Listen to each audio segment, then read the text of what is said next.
पाठ तीसरी कसम के शिल्पकार शैलेंद्र। लेखक हैं प्रहलाद अग्रवाल। यहाँ पाठ का सार दिया जा रहा है कक्षा 10वीं हेतु।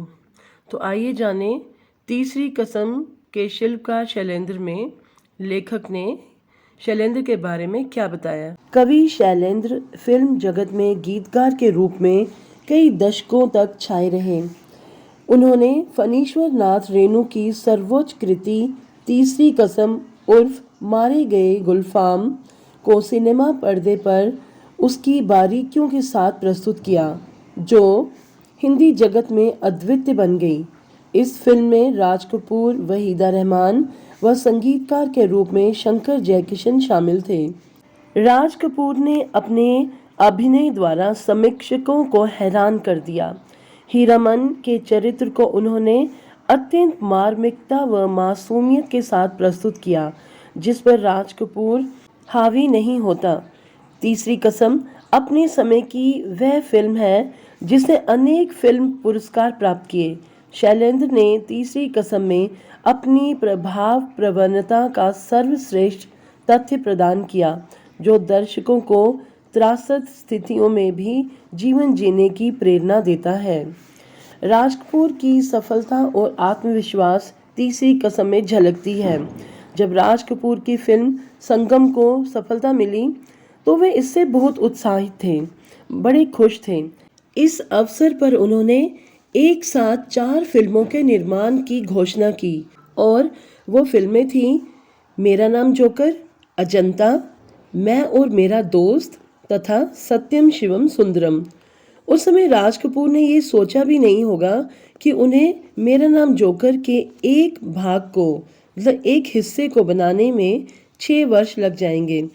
इन 6 वर्षों के अंतरकाल में राज कपूर द्वारा अभिनीत कई नई फिल्में प्रदर्शित हुई, जिनमें वर्ष 1966 में प्रदर्शित तीसरी कसम भी शामिल है।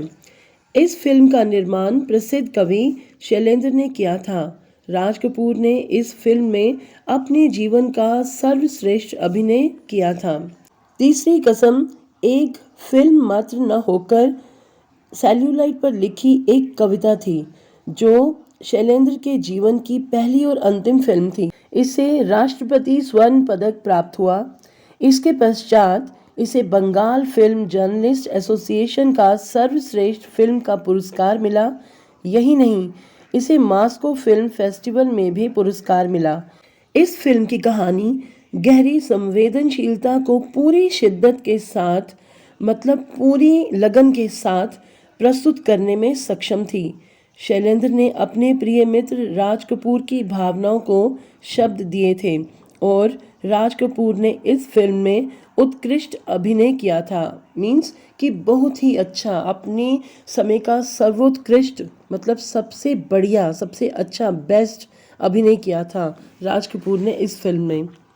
कहा जाता है कि जब शैलेंद्र राज कपूर के पास इस फिल्म की कहानी लेकर गए थे तो राज कपूर ने इस प्रस्ताव पर उत्साह दिखाते हुए कहा कि वे इस फिल्म में काम करेंगे, लेकिन शैलेंद्र ये सुनकर हैरान रह गए कि राज कपूर ने इस फिल्म में अभिनय करने के लिए अपना पूरा पारिश्रमिक अग्रिम मीन्स की पहले एडवांस में मांग लिया। अपने मित्र की बात सुनकर शैलेंद्र का चेहरा उतर गया तो राज कपूर ने कहा कि वे पारिश्रमिक तो लेंगे, लेकिन उन्होंने अपना पारिश्रमिक मात्र 1 रुपया बताया। इस प्रकार राज कपूर ने इस फिल्म में केवल नाम मात्र का पारिश्रमिक लिया और खुशी खुशी काम करने को तैयार हो गए। पारिश्रमिक का अर्थ है मेहनताना। तो उन्होंने उस काम को करने के लिए, उस फिल्म में कार्य करने के लिए एज अ एक्टर उन्होंने कुछ भी नहीं लिया, सिर्फ 1 रुपया, कि उसको ये फील ना हो कि मैंने कुछ दिया नहीं और फ्री में काम कराया। और राज कपूर ने इसीलिए कि वो ये ना सोचे कि मैं एज अ फ्रेंड उस पर कोई एहसान कर रहा हूँ, तो उन्होंने 1 रुपया पारिश्रमिक लिया और दोस्त होने के नाते, मित्र होने के नाते उस फिल्म में खुशी खुशी पूरे उत्साह के साथ कार्य किया। शैलेंद्र इस बात को जानते थे कि वे फिल्म निर्माता बनने योग्य नहीं हैं। राज कपूर ने उन्हें इस विषय में बता भी दिया था कि फिल्म निर्माण में अनेक प्रकार के खतरे हैं। शैलेंद्र पर इन बातों का कोई प्रभाव नहीं पड़ा। उन्होंने ना धन संपत्ति की अभिलाषा की और ना सम्मान उन्हें चाहिए था। वे तो केवल इस फिल्म को बनाकर आत्मसंतुष्टि प्राप्त करना चाहते थे। मीन्स कि उन्हें ये चाहत थी, एक अभिलाषा थी उनकी कि मैं एक फिल्म बनाऊं, और ये तीसरी कसम फिल्म बनाकर वो ये अपनी जो एक मेंटल सेटिस्फेक्शन होती है, एक आत्मसंतुष्टि होती है, वो पाना चाहते थे। उन्हें इस बात का बिल्कुल भी नहीं था कि मुझे कुछ हासिल करना है या मुझे कुछ धन दौलत हासिल करनी है या मुझे फेम चाहिए, ऐसा कुछ भी नहीं था। बस उन्हें था कि अपने जीवन में मैं एक फिल्म बनाना चाहता हूँ, और वो फिल्म थी तीसरी कसम। वो बनाना चाहते थे उसकी बारीकियों के साथ। फणीश्वर नाथ रेणु ने जैसी कहानी लिखी थी, उन्होंने हूबहू उसको उस पर पर्दे पर उतारा था, तभी तो उसे सेल्यूलाइट पर लिखी कविता कहा जाता है। तीसरी किस्म के विषय में ये बता देना उल्लेखनीय होगा कि राज कपूर, वहीदा रहमान, शंकर जयकिशन आदि प्रसिद्ध कलाकारों के होने के बाद भी इस फिल्म को खरीदने के लिए कोई वितरक तक नहीं मिला था। वितरक मीन्स कोई डिस्ट्रीब्यूटर नहीं मिला था, कोई इसे खरीदना ही नहीं चाहता था, क्योंकि लाभ कमाने वाले वितरक इस फिल्म की संवेदना को समझ नहीं सके थे। यही कारण था कि ना तो इस फिल्म का सही तरीके से प्रचार ही हुआ और ना ही सही प्रकार से प्रदर्शन ही हो सका। मीन्स कि ये जो फिल्म थी ना, ये बड़ी अच्छी थी, लेकिन कोई वितरक नहीं मिल रहा था इसके लिए, कोई डिस्ट्रीब्यूटर नहीं मिल रहा था। हर कोई सोचता था कि ये एकदम बोरिंग फिल्म है। इसमें क्योंकि इसमें बड़ी संवेदना भरी हुई थी, इमोशंस भरे हुए थे इस फिल्म में। एक गांव का जो एक्चुअल सीन होता है, जो वातावरण होता है, वो इसमें दर्शाया गया था। उसको ग्लोरीफाई नहीं किया था, मतलब उसको बड़ा बढ़ा चढ़ाकर बहुत अच्छा बनाकर नहीं दिखाया गया था कि उसको बड़ा ऐसा दिखाया जाए कि अट्रैक्टिव हो। उसमें बिल्कुल सिंप्लिसिटी दिखाई गई थी। बस वही रीज़न था कि इस फिल्म के लिए वितरक नहीं मिल रहे थे, और जब वितरक ही नहीं मिलेंगे तो उसकी एडवर्टाइजमेंट कैसे होगी। इसलिए ना तो इस फिल्म का सही ढंग से प्रचार हुआ और ना ही सही प्रकार से इसका प्रदर्शन ही हो सका। ये फिल्म कब आई और कब चलेगी इसका किसी को पता ही नहीं चला।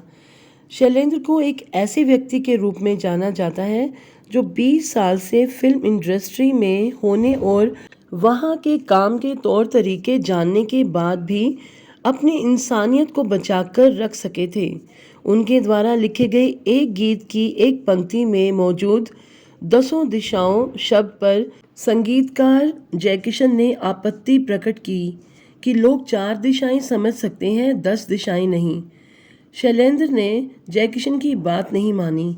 उनका कहना था कि कलाकार का कर्तव्य ये है कि वे दर्शकों की रुचि में सुधार करें, ये नहीं कि उन्हें उथलापन दिखाएं। शैलेंद्र ने अपनी लेखनी में कभी भी झूठे अभिजाते को नहीं अपनाया।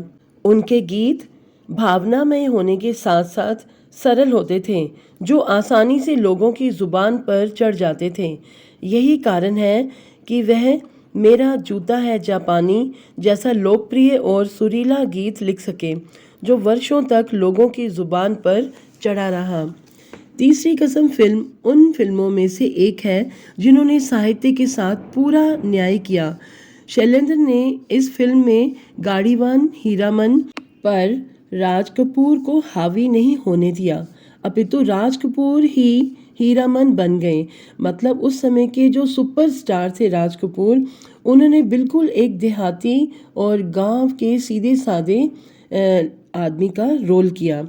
यही नहीं, उन्होंने प्रसिद्ध अभिनेत्री वहीदा रहमान को सस्ती छींट की साड़ी में लिपटी हुई हीराबाई बनाकर प्रस्तुत किया, जिसने हीरामन का मन मोह लिया था।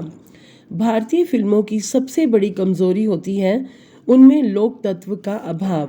ये कहा जाता है कि भारतीय फिल्में जिंदगी से दूर होती हैं, और यदि किसी फिल्म में जीवन के दुखद पक्ष का चित्रण किया भी जाता है तो उन्हें ग्लोरीफाई कर दिया जाता है, अर्थात उसे बढ़ा चढ़ाकर प्रस्तुत किया जाता है ताकि दर्शकों का भावनात्मक शोषण किया जा सके। तीसरी किस्म की सबसे बड़ी और महत्वपूर्ण खूबी ये थी कि इसमें दिखाया गया दुख स्वाभाविक सा लगता है, नाटकीय नहीं। शैलेंद्र गीतकार नहीं अपितु कवि थे और उन्होंने जीवन को एक कवि के रूप में ही जिया। यही कारण है कि सिनेमा की चकाचौंध भरी जिंदगी में भी वह यश, धन, लिप्सा आदि से कोसों दूर रहे। जो बात उनके जीवन में थी वही उनके गीतों में भी। उनके गीतों में विद्यमान व्यथा व्यक्ति को पराजित नहीं करती, अपितु आगे बढ़ने का संदेश देती है। उन्होंने तीसरी कसम में अपने एक गीत को इस प्रकार प्रस्तुत किया है। सजनवा बैरी हो गई हमार, चिट्ठियाँ हो तो हर कोई बांचे, भाग ना बांचे कोई। मतलब कि अगर कोई पत्र हो तो एक दूसरे से बांट सकते हो, उसकी बात एक दूसरे को बता सकते हो, लेकिन किसी का भाग्य कोई नहीं बांट सकता, किसी की किस्मत कोई नहीं बांट सकता। हर किसी को अपना जीवन अपनी किस्मत का ही मिलता है और वैसे ही जीना पड़ता है। अभिनय के दृष्टिकोण से तीसरी कसम राज कपूर के जीवन की सबसे बेहतरीन फिल्म है। इस फिल्म में हीरामन की भूमिका में उन्होंने मासूमियत के चरमोत्कर्ष को छू लिया है। ये भी कहा जाता है कि इस फिल्म में उनकी भूमिका जागते रहो से भी अच्छी है।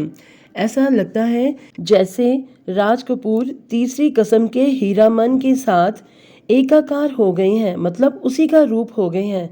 वो अपनी एक्टिंग से लग ही नहीं रहे, उसमें जो उन्होंने अभिनय किया है उससे वो कहीं भी नहीं लग रहे कि वे एक सुपरस्टार हैं और एक पूरे वर्ल्ड में माने हुए शोमैन है, पूरे एशिया में माने हुए शोमैन थे उस समय वे।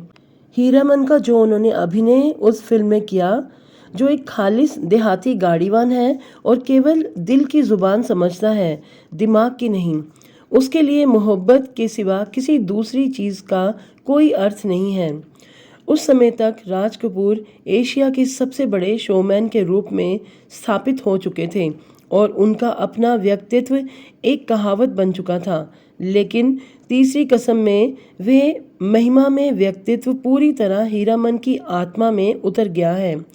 वे हीराबाई की फेनू गिलासी बोली पर रीझता हुआ उसकी भोली सूरत पर न्योछावर हो जाता है। तीसरी कसम की पटकथा मूल कहानी के लेखक फणीश्वर नाथ रेणु ने स्वयं तैयार की थी।